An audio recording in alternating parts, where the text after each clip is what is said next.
യഹോവയായ കർത്താവ് പ്രവാചകന്മാരായ തന്റെ ദാസന്മാർക്ക് പ്രവാചകന്മാരായ തന്റെ ദാസന്മാർക്ക് തന്റെ രഹസ്യം വെളിപ്പെടുത്താതെ ഒരു കാര്യവും ചെയ്യുകയില്ല. ദൈവത്തിന് മഹത്വം. വളരെ പരിചിതമായ ഒരു വേദശകലമാണ് പൊതുവിൽ വായിച്ചു കേട്ടത്.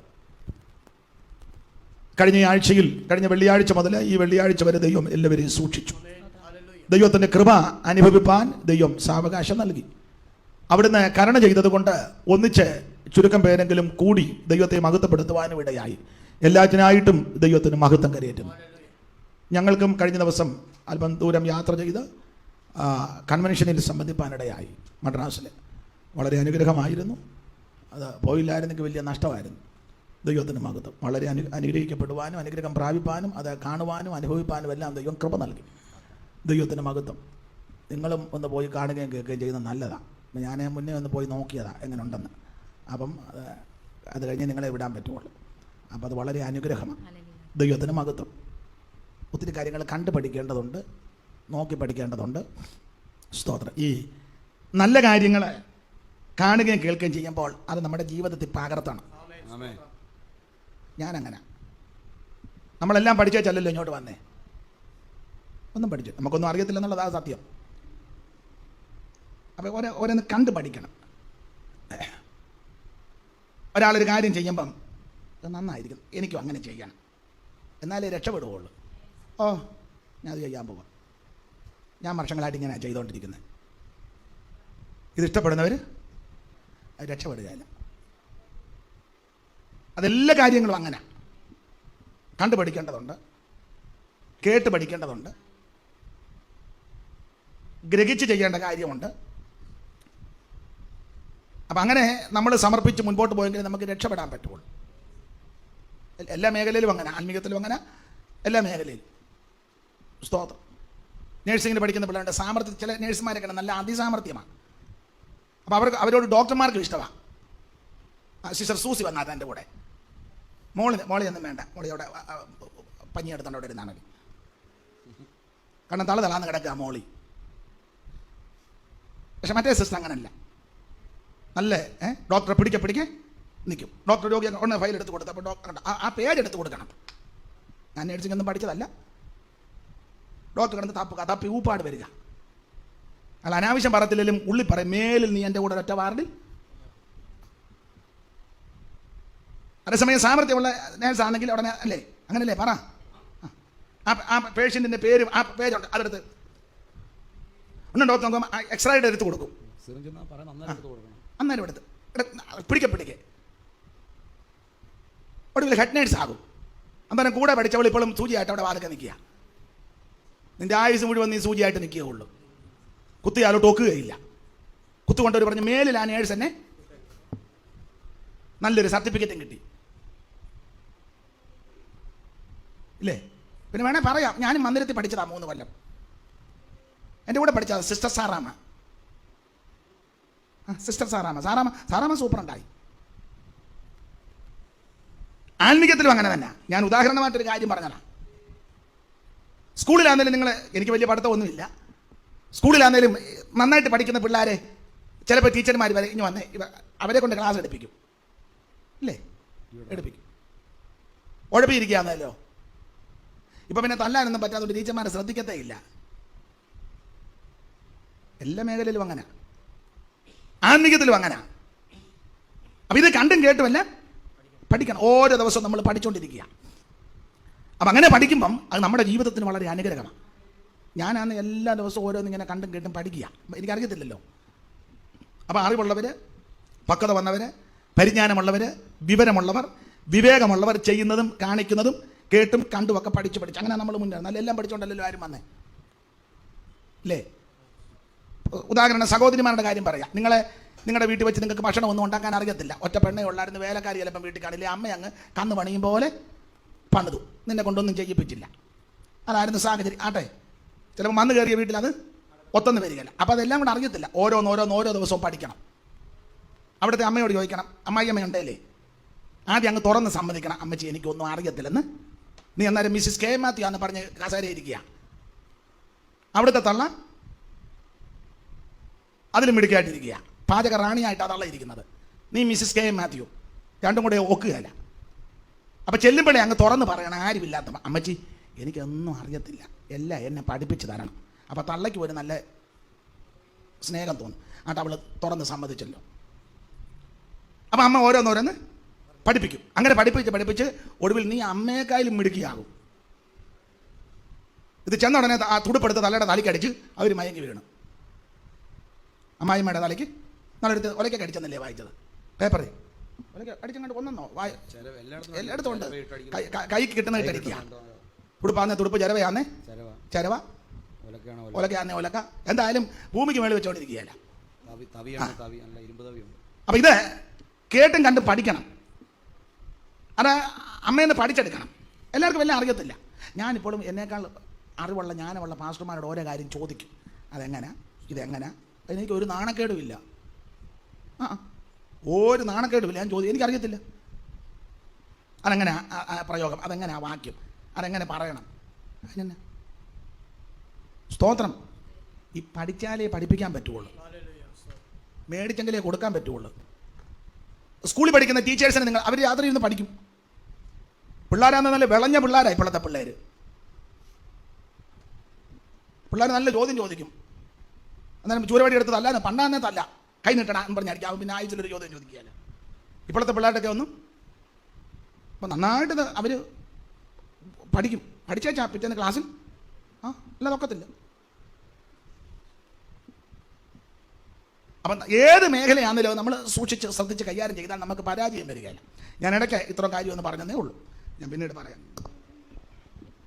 ഇവിടെ ആമോസിന്റെ പ്രവചനം 3-ാം അധ്യായത്തിന്റെ 7-ാമത്തെ വാക്യത്തിൽ യഹോവയായ കർത്താവ് പ്രവാചകന്മാരായ തന്റെ ദാസന്മാർക്ക് തന്റെ രഹസ്യം വെളിപ്പെടുത്താതെ ഒരു കാര്യവും ചെയ്യത്തില്ല.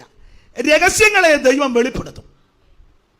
അത് വെളിപ്പെടുത്താതെ ദൈവം ഒരു കാര്യവും ചെയ്യത്തില്ല. സ്തോത്രം. വിശദീകരിച്ച് പറയേണ്ടതാ, എങ്കിലും 1-2 പോയിന്റ് പറഞ്ഞ് അങ്ങ് നിർത്താം.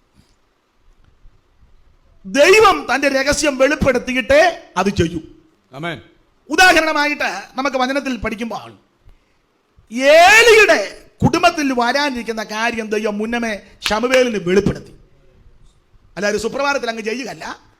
ഇത് ചെയ്യുന്നതിന് മുമ്പ് ശമൂവേലിന് ദൈവം ഈ കാര്യം വെളിപ്പെടുത്തി കൊടുത്തു. അത് ഏലിയെ അറിയിക്കുകയും ചെയ്തു. നിങ്ങൾ 3-ാം അധ്യായത്തിന്റെ 11-12 വാക്യം ഒന്ന് വായിച്ചേ. യഹോവ ശമൂവേലിനോട് അരുളി ചെയ്തത്, ഇതാ ഞാൻ ഇസ്രായേലിൽ ഒരു കാര്യം ചെയ്യും. യഹോവ ശമൂവേലിനോട് അരുളി ചെയ്തത്, ഇതാ ഞാൻ ഇസ്രായേലിൽ ഒരു കാര്യം ചെയ്യും. ഇതാ ഞാൻ ഇസ്രായേലിൽ ഒരു കാര്യം ചെയ്യും. ശമൂവേലിനോട് ദൈവം രാത്രി പറയുക, ഞാൻ ഇസ്രായേലിൽ ഒരു രഹസ്യം വെളിപ്പെടുത്തുക. യഹോവയായ കർത്താവ് തന്റെ ദാസന്മാർക്ക് രഹസ്യം വെളിപ്പെടുത്താൻ ഒന്നും ചെയ്യത്തില്ല. ഇവിടെ ഏലിയുടെ കുടുംബത്തിൽ വരാനിരിക്കുന്നത് ശമൂവേലിന് വെളിപ്പെടുത്തി കൊടുക്കുകയാണ്. ശമൂവേലിനോട് ദൈവം പറയുകയാണ്, ഇതാ ഞാൻ ഇസ്രായേലിൽ ഒരു കാര്യം ചെയ്യും. അടുത്തത്, അത് കേൾക്കുന്നവന്റെ ചെവി രണ്ടും മുഴങ്ങും. അത്രയ്ക്ക് ഭയാനകമായ കാര്യമാണ് ചെയ്യാൻ പോകുന്നത്. കേൾക്കുന്നവന്റെ ചെവി രണ്ടും മുഴങ്ങും. പിന്നെ ഞാൻ ഏലിയുടെ ഭവനത്തെ കുറിച്ച് അരുളി ചെയ്തൊക്കെയും ഞാൻ അന്ന് അവന്റെ മേൽ ആദ്യന്തം നിവർത്തിക്കും. ഞാൻ അവന്റെ മേൽ ഏലിയുടെ ഭവനത്തെ കുറിച്ച് അരുളി ചെയ്തതൊക്കെ ഞാൻ അന്ന് അവന്റെ മേൽ ആദ്യന്തം നിവർത്തിക്കും എന്ന് പറഞ്ഞ ആദ്യം മുതൽ അവസാനം വരെ ഞാൻ നിറവേറ്റും. തന്റെ ദാസന്മാർക്ക് വെളിപ്പെടുത്താതെ ഒരു കാര്യവും ദൈവം ചെയ്യത്തില്ല. ഈ ഏലിയുടെ കുടുംബത്തിലെ പ്രശ്നം, ഒത്തിരി പ്രശ്നമുണ്ട്. ഇപ്പൊ പ്രശ്നമെല്ലാം കൂടെ പറഞ്ഞാൽ അത് പിന്നെ സഭയിലൊരു പ്രശ്നമാകും. അതുകൊണ്ട് എല്ലാ പ്രശ്നവും ഇപ്പൊ പറയുന്നില്ല. പിന്നെ സമയം കിട്ടുകയാണെങ്കിൽ നിങ്ങൾ വായിച്ചോ. അപ്പൊ പ്രശ്നങ്ങളെല്ലാം അവിടെ എഴുതിയിട്ടുണ്ട്. ഈ പിള്ളേര് 1-2 പിള്ളേര് ക്ലിയർ അല്ല. യവന്മാര് ആരാധനയ്ക്ക് ഇരിക്കത്തില്ല. 30 ആയിട്ട് ഇങ്ങനെ പ്രാകാരത്തിൽ നിൽക്കുക. ആരാധനയ്ക്ക് ഹോളിനകത്ത് കയറുകയല്ല. ചില കണ്ടിട്ടില്ലേ, സഭാകോളി ഇരിക്കുകയല്ല. ഇവ മൊബൈലുമായിട്ട് ഇങ്ങനെ കറങ്ങി നടക്കുക. കുരങ്ങൻ നടക്കും പോലെ ചാടി വെളിയിലിറങ്ങുക, അകത്ത് കയറുക, ചാടി വെളിയിലിറങ്ങുക. ഇപ്പൊ സഭായത്തിനാ പറയണ്ടെങ്കിലും വരാത്തവരോട് നിങ്ങളും പറഞ്ഞു പറയേണ്ടതിന് കേൾക്കുമ്പോൾ അറിയാമല്ലോ. ഇവിടെ ആരാധനയ്ക്ക് അകത്ത് കയറിയാൽ മൊബൈലുമായിട്ട് ചാടി ഇറങ്ങി, കോൾ കൊടുത്തിട്ട് ചാടി വെളിയിലിറങ്ങി. അങ്ങനെയുള്ളവരാരും ഇവിടെ വരരുത്. അവരാണ്ട് താഴെ കാലും കൊണ്ട് അവിടെ പോയിരുന്നോണം. യോഗം കഴിയുമ്പം വന്ന കുഴപ്പമൊന്നുമില്ല. നിങ്ങൾ പോയെന്നോ ഇന്ന് പോയെന്നോ ഇന്നലെ പോയെന്നോ അല്ല, വരാതിരിക്കാൻ ഞങ്ങളുടെ അമ്മ പറയുമ്പോൾ ഓടുന്ന പട്ടിക്ക് ഒരു മുഴം കൂട്ടി ഒന്ന് എറിയുക. സ്തോത്രം. ഏലിയുടെ പിള്ളേര് ആരാധനയിൽ അലക്ഷ്യമായിട്ടാണ് ഇടപെടുന്നത്. അവരുടെ നടപടിക്രമങ്ങളൊന്നും പൊതുവിൽ വായിക്കാനും കൊള്ളത്തില്ല, വായിച്ച് കേൾപ്പിക്കാനും അത്ര കൊള്ളുന്നതല്ല. എങ്കിലും ഒന്ന് രണ്ട് കാര്യം ഒന്ന് വായിച്ചു. ആ 2-ാം അധ്യായത്തിന്റെ 12 ഒന്ന് വായിച്ചു. എന്നാൽ ഏലിയുടെ പുത്രന്മാർ നീചന്മാരും യഹോവയെ ഓർക്കാത്തവരുമായിരുന്നു. ആ മതിയല്ലോ, 2 നീചന്മാരും യഹോവയെ ഓർക്കാത്തവരും. ഉപദേശിയുടെ മകനാന്ന് പറഞ്ഞിട്ട് കാര്യമല്ല, പക്ഷെ ദൈവത്തെ വിളിക്കുകയല്ല. മോനേതാ? ഞാൻ പാസ്റ്ററുടെ മോനാ. നീ ഇന്ന് വരെ പ്രാർത്ഥിക്കുന്ന കണ്ടിട്ടില്ലല്ലോ. മോനേതാ? ഞാൻ പാസ്റ്ററുടെ മോനാ. നീ ഇന്ന് വരെ ഒരു വാക്യം മനപാഠം കേട്ടിട്ടില്ല. മോളേതാ? ഞാൻ സെൻട്രൽ പാസ്റ്ററുടെ മോളുടെ പേരെന്നാ? എൻ്റെ പേര് കൃപ.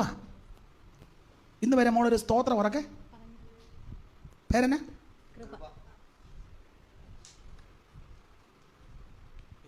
ഏലിയുടെ പുത്രന്മാർ നീചന്മാരും യഹോവയെ ഓർക്കാത്തവരാ. വായിച്ചേ. ഈ പുരോഹിതന്മാർ ജനത്തോട് ആചരിച്ച വിധം എങ്ങനെയെന്നാൽ, വല്ലവരും ഒരു യാഗം കഴിക്കുമ്പോൾ മാംസം വേവിക്കുന്ന സമയത്ത് പുരോഹിതന്റെ ബാല്യക്കാരൻ കയ്യിൽ മുപ്പലിയുമായി വന്ന് കലത്തിലോ ഉരുളിയിലോ കുട്ടകത്തിലോ ചട്ടിയിലോ കുത്തും. മുപ്പലിയിൽ പിടിച്ചതൊക്കെ പുരോഹിതൻ എടുത്തുകൊള്ളും. എങ്ങനെയുണ്ട്? അവർ ഈ പ്രാകാരത്തിൽ ഇങ്ങനെ വന്ന് പമ്മി നിൽക്കും. നിങ്ങളാണ് 29-ാമത്തെ വാക്യം ഒന്ന് വായിച്ചേ. തിരുനിവാസത്തിൽ അർപ്പിപ്പാൻ ഞാൻ കൽപ്പിച്ചിട്ടുള്ള എന്റെ യാഗവും വഴിപാടും നിങ്ങൾ ചവിട്ടുക, അലക്ഷ്യമാക്കി. ഇത് ഉദാസീനതയോടെ അലക്ഷ്യമാക്കി, ഇതിനെ ബഹുമാനിക്കാതെ നിങ്ങൾ ചവിട്ടുക. എന്നിട്ട് കയ്യിൽ മുപ്പലിയായിട്ട് വന്ന് പമ്മി നിൽക്കുക പ്രാകാരത്തില്. ദായന്മാരുടെ തൊഴില് എന്ന് പറഞ്ഞാൽ ദൈവഭയമില്ല. ആരാധനയ്ക്ക് വന്നാൽ ഭയത്തോടിരിക്കത്തില്ല. അന്നേരം ഓരോ ബിസിനസ്സാ, സൈഡ് ബിസിനസ്. അത് പാടില്ല. ഇതിനകത്ത് ആരാധനയ്ക്ക് കയറി കഴിഞ്ഞാൽ മൊബൈല് സ്വിച്ച് ഓഫ് ആക്കാൻ ഞാൻ പറയത്തില്ല, കാരണം നിങ്ങളുടെ മൊബൈലാണ്. അത് സ്വിച്ച് ഓഫ് ആക്കാൻ പറയാൻ എനിക്ക് റൈറ്റില്ല. എന്നാൽ സൈലന്റിലിടണം. പിന്നെ അബദ്ധത്തിൽ ചിലപ്പോൾ ഒരു കോള് വന്നെന്ന് വരാം. മനുഷ്യനാ, ഓർമ്മക്കേടോ അബദ്ധമൊക്കെ സംഭവിക്കാം. എന്നും സംഭവിക്കരുത്. കൂടെ അബദ്ധം സംഭവിക്കരുത്. പണ്ട് ഒരാൾ ഒരു വിഷയത്തിൽ ഇടപെട്ടപ്പം പുള്ളി കൽപ്പനാലംഘനം നടത്തിയപ്പം വേറൊരാൾ ചോദിച്ചു, ഇത് ശരിയല്ലല്ലോ. ഉടനെ ഈ ലംഘനം നടത്തിയ പുള്ളി പറഞ്ഞു, കുഞ്ഞുപാപ്പ ദാവീദിനും തെറ്റുപറ്റിയില്ലയോ എന്ന്. ഉടനെ കുഞ്ഞുപാപ്പൻ അതിലും മിടക്കനാ. കുഞ്ഞുഞ്ഞെ ദാവീദിന് ഒന്നേ പറ്റിയുള്ളല്ലോ, നിനക്ക് കൂടെ പറ്റുന്നതായിട്ട് ദാവീദിന് ഒന്നേ പറ്റിയുള്ളൂ. 51-ാം സങ്കീർത്തനം ഒറ്റ പ്രാവശ്യം എഴുതിയുള്ളൂ. ഇന്നത്തെ ദാവീദിന് കൂടെ പറ്റുകയാണ് 51 പല ആവർത്തി എഴുതേണ്ടി വരും. മനസ്സിലായി കാണും. വളരെ ശ്രദ്ധിക്കേണ്ട കാര്യമാണ്. ഇനി ഒരു കാര്യം കൂടെ സന്ദർഭം വരുമ്പോഴാണല്ലോ പറയുന്നത്. നമ്മുടെ സഭായുഗത്തിൽ എല്ലാവരും വെള്ളവസ്ത്രം ധരിച്ചിരിക്കണം. വെള്ളവസ്ത്രം ഇല്ലാത്തവര് ഇവിടെ സഭായുഗത്തിന് വരരുത്. ഈ ഹോളിൽ കയറിയാക്കരുത്. യോഗം കഴിഞ്ഞ് കയറണമെങ്കിൽ ഇതിനകത്ത് കയറാം. കയറുകയോ കസേരയിൽ ഇരിക്കുകയോ ഒക്കെ ചെയ്യാം. നിങ്ങളെല്ലാവരും കൃത്യതയോടെ പാലിക്കുന്നുണ്ട്. എന്നാൽ ഈ സഭയിൽ രക്ഷിക്കപ്പെട്ട് ജലസ്നാനമെടുത്ത് തിരുമേശയിൽ സംബന്ധിക്കുന്ന എല്ലാവരും ഞായറാഴ്ച ഇടമീറ്റിങ്ങിന് നിങ്ങൾ കളറുന്നുകൊണ്ട് കുഴപ്പമൊന്നുമില്ല. എന്നാലും കണ്ടമാനം കളറാകാതിരിക്കുന്നതാ. കളറിട്ടോ എന്ന് പറയുമ്പോൾ മറ്റേതിൻ്റെ കേടും കൂടെ തീർത്താ. ഞായറാഴ്ച താൻ ഞങ്ങൾ ഇടിയിപ്പിക്കില്ല, എന്നാൽ അതിൻ്റെ കേടുകൂടെ തീർത്ത് ഞങ്ങൾ. അതെനിക്ക് മനസ്സിലാകുന്നുണ്ട്. സ്തോത്രം. എല്ലാത്തിനും ഒരു മര്യാദയില്ലേ? ഞായറാഴ്ച അത് കർക്കശമായി. അപ്പം നിങ്ങളുടെ ബന്ധുക്കളോ ചാർച്ചക്കാരോ പെന്തിക്കോസുകാർ നിങ്ങളുടെ കൂടെ ആരാധനയ്ക്ക് വരുന്നെങ്കിൽ അവരോടൊന്ന് പറഞ്ഞേക്കണം. അവിടെ എല്ലാവരും വെള്ളവസ്ത്രമാണ് ധരിക്കുന്നത്, അത് വേണമെന്ന് പറയണം. പിന്നെ അതിഥികളായിട്ടോ ആദ്യമായിട്ടോ ഈ യോഗത്തിൽ സംബന്ധിക്കുന്നവർ കാണും. അവർക്കൊരു ചെറിയ പരിഗണന അവർ ചിലപ്പോൾ അറിയത്തില്ല. ആദ്യമായിട്ടായിരിക്കും വരുന്നത്, അവർക്കറിയാം. പിന്നെ ഇതൊക്കെ കാണുകയും കേൾക്കുകയും ചെയ്യുന്നവർക്ക് ഇവിടുത്തെ കാര്യമല്ല കൃത്യമായിട്ടറിയാം. ഇത് നന്നായിട്ട് ഞാൻ അന്നേ തെറ്റിക്കാതെ ഇതെല്ലാം പറയുന്നത്. എടുത്തെടുത്താ നിങ്ങൾക്ക് മനസ്സിലാകുന്നില്ലേ? പറ. നിങ്ങൾക്ക് മനസ്സിലാകുന്നുണ്ടെങ്കിൽ ലോകത്തിൽ എല്ലാവർക്കും മനസ്സിലാകും.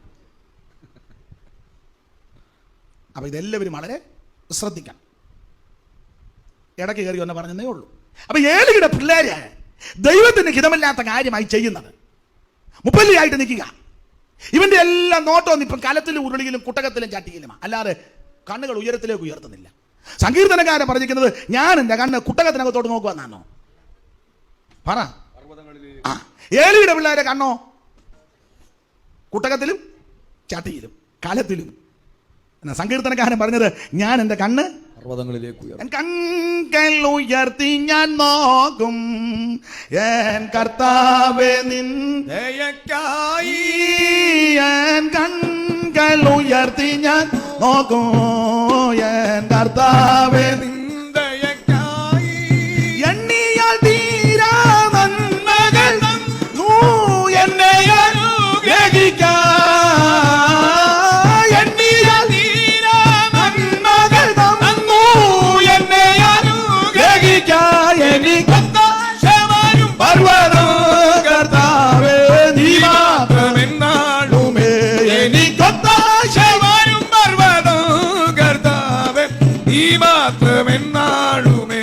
ദൈവത്തിന് സ്തോത്രം ചെയ്താട്ടെ. സ്തോത്രം സ്തോത്രം സ്തോത്രം.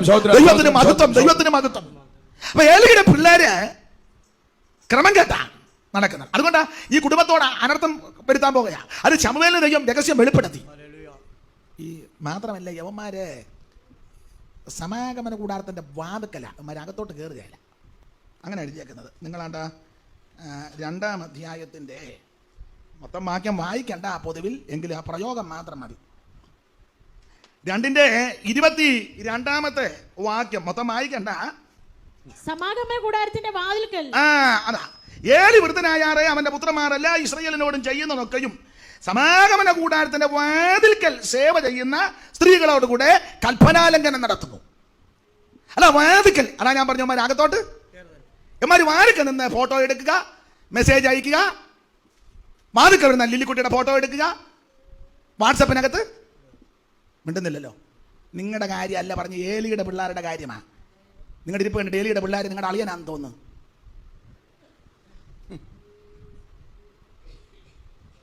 സ്തോത്രം. സമാഗമന കൂടാരത്തിന്റെ വാതിൽക്കൽ സേവ ചെയ്യുന്ന സ്ത്രീകളുമായി കൽപ്പനാലംഘനത്തിൽ അകപ്പെടുകയാ. അത് പാടില്ല. ഈ വിഷയങ്ങളെല്ലാം ഏലി അറിഞ്ഞു. ഏലി അറിഞ്ഞപ്പം ഏലി ഈ പിള്ളേരെ വിളിച്ച് ശാസിച്ച് അമർത്തിയില്ല. അങ്ങനെ ഏലിയുടെ പാപം അതാ. ഞാൻ 3-ാം അധ്യായത്തിന്റെ 13 വായിച്ചേ. അവന്റെ പുത്രന്മാർ ദൈവദൂഷണം പറയുന്ന അകൃത്യം അവൻ അറിഞ്ഞിട്ടും അവരെ ശാസിച്ച് അമർത്തായിക കൊണ്ട്.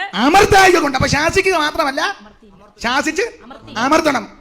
ഒരു ഞെക്കണം. എന്റെ കൊച്ചാന്ന് പറഞ്ഞു ഓമ്പോലിക്കരുത്.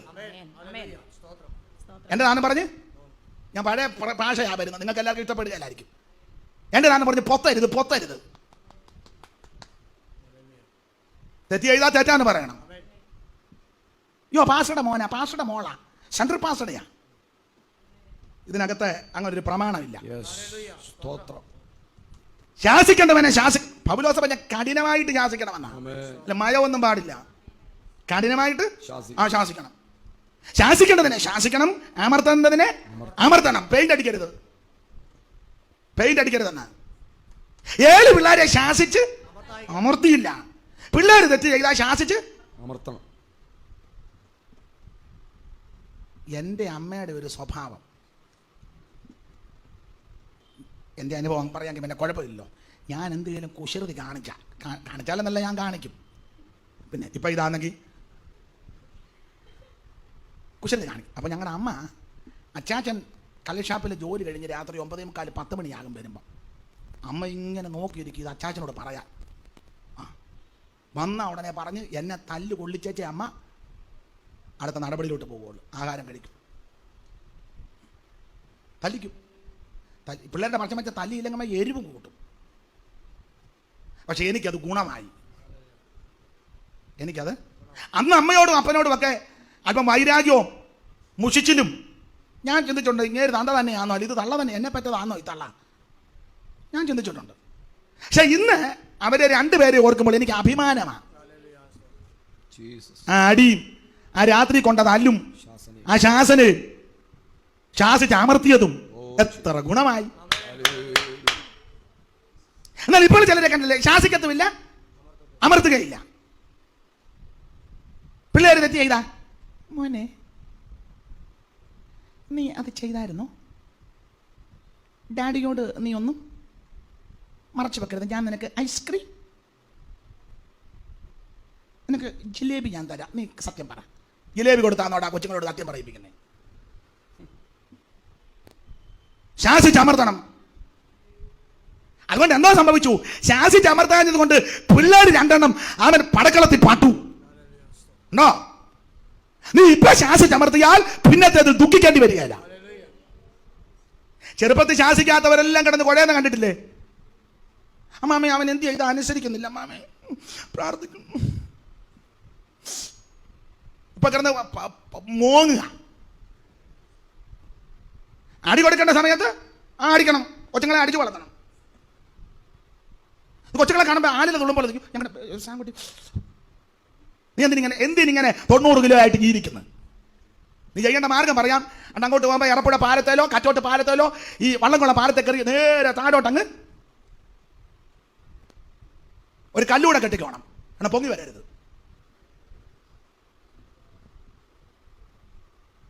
ശാസിക്കേണ്ട സമയത്ത് ശാസിക്കണം, ശിക്ഷിക്കേണ്ട സമയത്ത് ശിക്ഷിക്കണം, ലാളിക്കേണ്ട സമയത്ത് ലാളിക്കണം.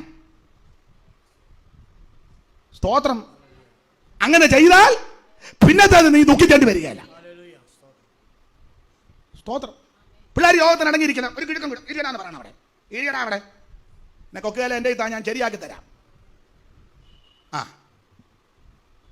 ശരിയാക്കി തരാം. കൊച്ചുങ്ങളെ കൊല്ലത്തൊന്നുമില്ല. നല്ല എന്നെ അതുകൂടെ പറഞ്ഞു നിർത്താം. കാവാലത്ത് വെച്ച് ഇപ്പോഴല്ല, വർഷങ്ങൾക്ക് മുമ്പ് സഭായം കഴിഞ്ഞപ്പം ഒരു പയ്യൻ, അന്ന് കുഞ്ഞാവൻ, ഒരു തെറി പറഞ്ഞു.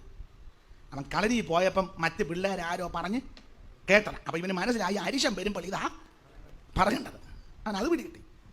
അപ്പം ഏതോ ഒരു കാര്യം പറഞ്ഞു. ഇവൻ അരിശം വന്നപ്പോൾ ഇത് എന്നോട് പറഞ്ഞു. അപ്പം അവൻ്റെ അപ്പം പറഞ്ഞു, ഒരടി കൊടുക്ക് പാസ്റ്റർ. ഞാൻ പറഞ്ഞു, ഒന്നല്ല. അപ്പോഴല്ല, വർഷങ്ങൾക്ക് മുമ്പാ. പിടിച്ചു നിർത്തി വെച്ച് പൂമരശൻ്റെ കമ്പെടുത്ത് കൊടുത്തു. എത്രയാണെന്ന് ഇപ്പം എണ്ണം പറയുന്നില്ല. അവൻ്റെ വല്യമ്മത്തള്ള കയറി വന്ന് തള്ളയെ ഒന്ന് മേടിച്ചെന്നാ തോന്നുന്നത്. അന്നുകൊണ്ടവൻ നിർത്തി. അന്നുകൊണ്ട് നിർത്തി. അവനിപ്പം നല്ല പയ്യനാ. മാറി നിൽക്കാൻ പോലും ഇപ്പം അവൻ ആരോടും അങ്ങനെയുണ്ട്. ശാസിക്കേണ്ട സമയത്ത് ശാസിക്കണം, ശിക്ഷിക്കേണ്ട സമയത്ത് ശിക്ഷിക്കണം. ഞങ്ങളുടെ ജോഷുവായെ ഞാൻ തല്ലാറില്ല.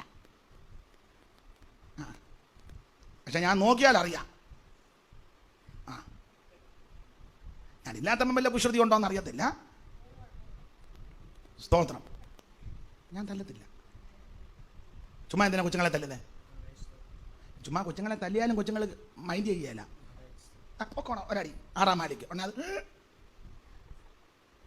പിള്ളേരെ തല്ലരുത്. ഇനി പിള്ളേരെ തല്ലുമ്പോൾ എന്തിനാ തല്ലിയാൻ അവർക്ക് ബോധ്യം വരുത്തണം. ഞങ്ങളുടെ ഒരു വല്യപ്പനുണ്ടായിരുന്നു. പുള്ളി ഇച്ചിരി നല്ല സഹിഷ്ണുതയുള്ള പുള്ളി. പിള്ളേർ തെറ്റ് ചെയ്യുമ്പോൾ പുള്ളി ഉടനെ തല്ലത്തില്ല. പുള്ളി അവിടെ ഇരുന്ന് വെച്ചാൽ പറയും, ഞാനങ്ങ് പേര് മാറ്റിയിടുകയാണേ. മോനെ വിളിച്ചേച്ച് പറയും, ശാന്തപ്പാ ഇത് ഇവൻ തെറ്റ് ചെയ്ത് കഴിഞ്ഞ് കുറച്ച് നേരം കഴിഞ്ഞാൽ പുള്ളിക്ക് നല്ല സഹിഷ്ണുതയാണ്. നമ്മളന്ന് ഉടനെ പുള്ളി അവിടെ ശാന്തമായിട്ടിരുന്ന് വെച്ച് ഇച്ചിരി കഴിഞ്ഞാൽ എടാ ഒരു ഗ്ലാസ് വെള്ളം എടുത്തോണ്ട് നമ്മൾ വെള്ളം കുടിച്ചേച്ച് പറയാം. അപ്പോൾ ഇവൻ ഈ വിഷയം അങ്ങ് മറന്നു. കുറച്ച് കഴിഞ്ഞാൽ പുള്ളി പറയാം, രണ്ടാം ആ തുഞ്ചാണി ഇങ്ങനെ എടുത്തോണ്ട് വരാൻ പറയും. അവനെ കൂടെ ഇരുത്തി വെച്ച് 2 പേരോട് തുഞ്ചാണി ഇവനെ തല്ലാനാ. അവൻ അറിയുന്നുമില്ല. അവനൂടെ കൂടിയാ ഇത് അടിച്ചിട്ട് നാരിഞ്ഞെടുത്തോണ്ട് വരാൻ പറയും. ഇനി വാ ഇവിടെ നിൽക്കാൻ പറയും. നമുക്കത്ര സഹിഷ്ണുതയൊന്നും. എന്നിട്ട് ഇവൻ ചെയ്ത കാര്യം പറഞ്ഞ കാര്യം അവനോട് പറഞ്ഞിട്ട് മുട്ടിന് താഴെ വേദനിക്കത്തക്ക വിധത്തിൽ. എന്നാൽ കൊല്ലാനല്ല, അടിക്കും. അടിക്കുമ്പോൾ പറയും, ഇന്ന കാര്യത്തിനാണ് ഞാൻ നിന്നെ. പിള്ളേർക്കത് മനസ്സിലാകണം. സ്തോത്രം. ശാസിച്ചമർത്തേണ്ട സമയത്ത് ശാസിച്ചമർത്തണം. ഏതിക്ക് പറ്റിയ കുഴപ്പം ശാസിച്ച് ഈ പിള്ളേരെ ചെറുപ്പത്തിലെ ആ രീതി വളർത്തണം. പ്രായമാകുമ്പോൾ നമുക്കറിയത്തില്ല. പക്ഷെ കവി പറഞ്ഞേക്കുന്നത്, ചെറുപ്പകാലങ്ങളിലുള്ള ശീലം മറക്കുമോ മനുഷ്യൻ. ചിലപ്പോൾ ഈ ഞങ്ങളുടെ വല്യമ്മച്ചി പറഞ്ഞൊരു നാടൻ പഴഞ്ചൊല്ലുണ്ട്, നിങ്ങൾ കേട്ടിട്ടുണ്ടെന്ന് അറിയില്ല. മോനെ, കോഴിക്കും കുഴവിക്കും ഇടുന്നതാ ശീലം. കോഴി കട്ടിലെ കയറി മുട്ടയിട്ടെ എന്നും ആ സമയമാകുമ്പം വടി തുറമ്പോൾ അതിലേ കൂടെ കയറി വരും. നിങ്ങൾ ശ്രദ്ധിച്ചേ, ഇടുന്നതാ. അവസാനം മുട്ട ഇട്ടച്ച് മാന്തി ആ പഞ്ഞിയും കൂടെ പറന്ന് പേരയ്ക്കാകെ നിറച്ച് ശീലമാണ്. നല്ല രീതിയിൽ അങ്ങോട്ട് കുഞ്ഞുങ്ങളെ അഭ്യസിപ്പിച്ച് കൊണ്ടുവന്നേ. അവസാനം നീ പ്രായമാകുമ്പോൾ നിനക്ക് ബഹുമാനം കിട്ടും. സ്തോത്രം. 7 പിള്ളേരെ ശാസിച്ച് അമർത്തിയില്ല. എന്നാൽ ശമൂവേലിനെ പറ്റി ഒത്തിരി കാര്യം പറയാനുണ്ട്. അവൻ വളരും തോറും യഹോവയ്ക്കും മനുഷ്യർക്കും നമ്മുടെ കുഞ്ഞുങ്ങൾ അങ്ങനെ ആയിരിക്കണം. ചില പിള്ളേർ വളരും തോറും യഹോവയ്ക്ക് പ്രീതിയാ, പക്ഷെ മനുഷ്യർക്ക് യാതൊരു ചില പിള്ളേർ വളരും തോറും മനുഷ്യർക്കെല്ലാം നല്ല പ്രീതിയാ, ദൈവത്തിന് യാതൊരു പ്രീതിയും അങ്ങനെ ആയിരിക്കരുത്. നമ്മുടെ കുഞ്ഞുങ്ങൾ വളരും തോറും യഹോവയ്ക്കും മനുഷ്യർക്കും ഒരുപോലെ ബാക്കി ഭാഗം പിന്നീട് ചിന്തിക്കുന്നതായിരിക്കും നല്ലത്. അപ്പം പിന്നീട് പറയാനുണ്ട്, അത് ഞാനും കരുതി കൂട്ടിയാ ഇരിക്കുന്നത്. നിങ്ങൾക്ക് മാത്രമല്ല, ഓൺലൈനിൽ ഒത്തിരി പേരുണ്ട്, അവർക്കും അത് പ്രയോജനമാകണം. നമ്മുടെ കുഞ്ഞുങ്ങളാരും നശിച്ചു പോകരുത്. നമ്മളിപ്പോൾ കുഞ്ഞുങ്ങളെ തല്ലി വളർത്തിയാൽ പ്രായമാകുമ്പോൾ വേറെ ആരും അവരെ തല്ലുകയില്ല. മനസ്സിലാകുന്നുണ്ടോ?